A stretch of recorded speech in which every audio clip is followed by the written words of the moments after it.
All right, go. Good morning, my Algebra 1 kiddos from Hazen, Arkansas. Now, if you're not one of my students, then I hope this helps you too. So we left off on factoring. And the first kind of factoring we did was GCF. So we're going to take a few minutes and we're going to review my GCF. GCF, it's the greatest common factor. So I'm going to teach you how to find the greatest common factor for a number and for variables. So for your numbers, it's like this. It's the biggest number that will divide evenly into your numbers.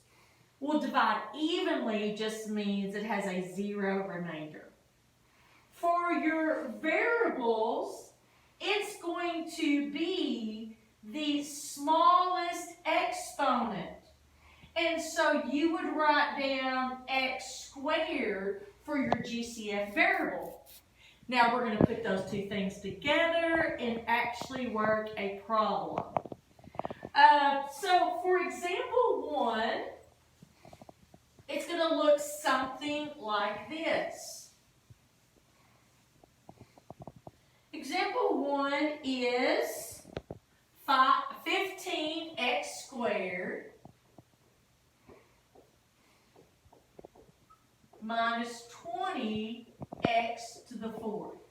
And what are we doing? Finding a GCF and then factoring the problem. Okay, so to find your number GCF, you look at your two numbers, 15 and 20, and you think, what's the biggest number that will go into 15 and 20? I'm going to help you out just a little bit. 15 can be broken down to 5 times 3. 20 can be broken down to 5 times 4. And then you can see, oh, 5 is the common factor between those two. Now, let's take a look at our variables. Oh, let's go ahead and write down that 5 before I forget it. Now let's look at our variables, x squared and x to the 4th power. On your variables, it's always the smallest exponent.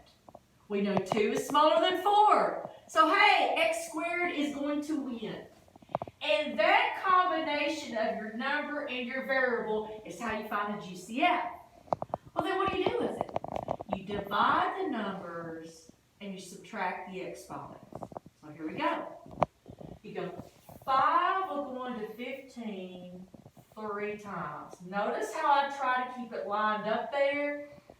Divide the numbers, subtract the exponents.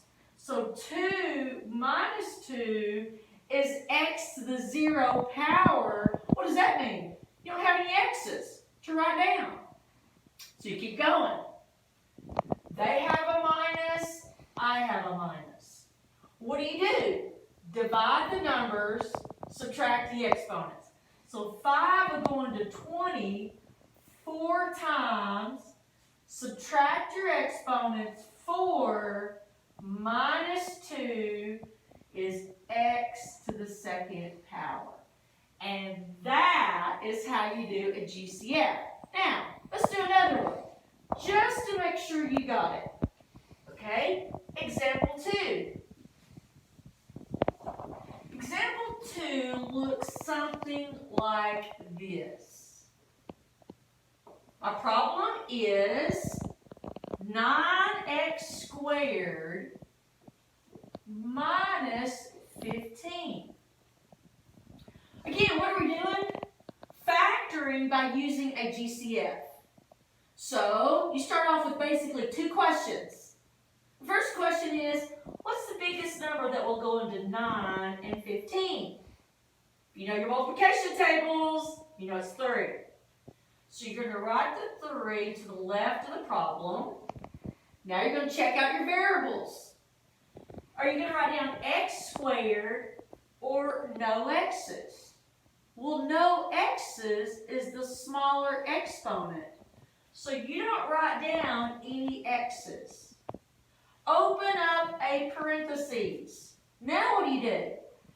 Divide the numbers and you don't do any kind of subtraction because there's not a variable right there. So you're just going to bring down your variable. 3 will go into 9 3 times. Bring down your x squared. They have a minus, I have a minus. 3 will go into 15 5 times and close your parentheses. Now, if you want to check your problem, you could by using what property? Very good. I heard it. Distributive property.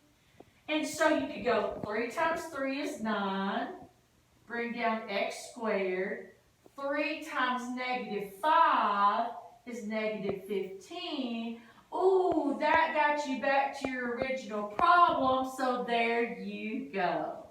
Okay, you know I got another one, just to make sure. Well, how about this time I have 3? Now, what's that called when you have 3 terms? Very good, trinomial.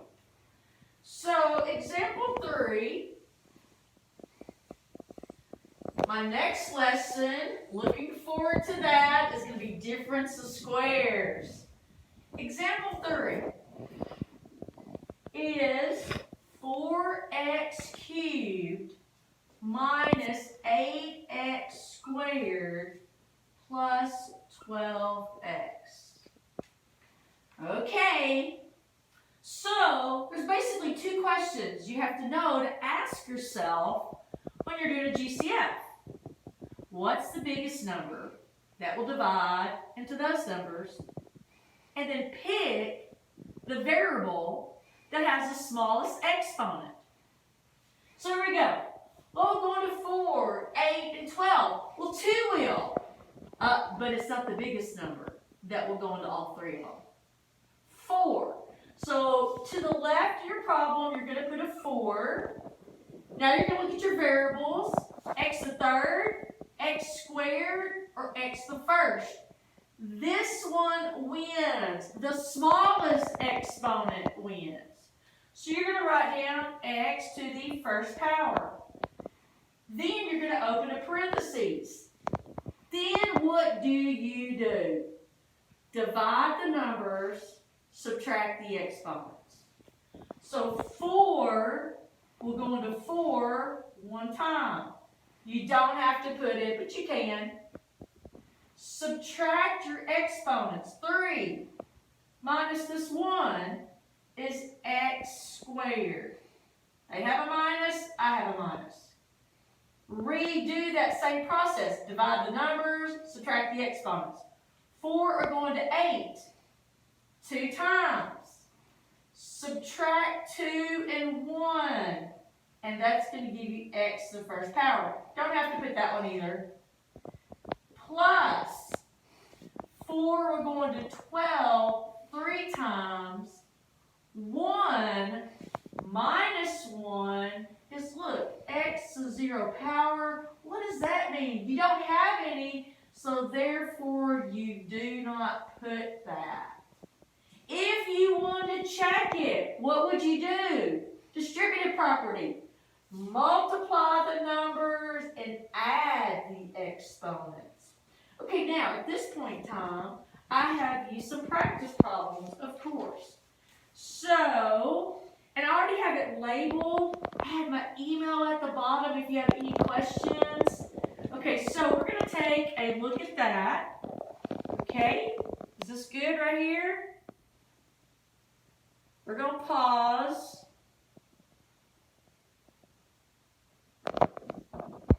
All right.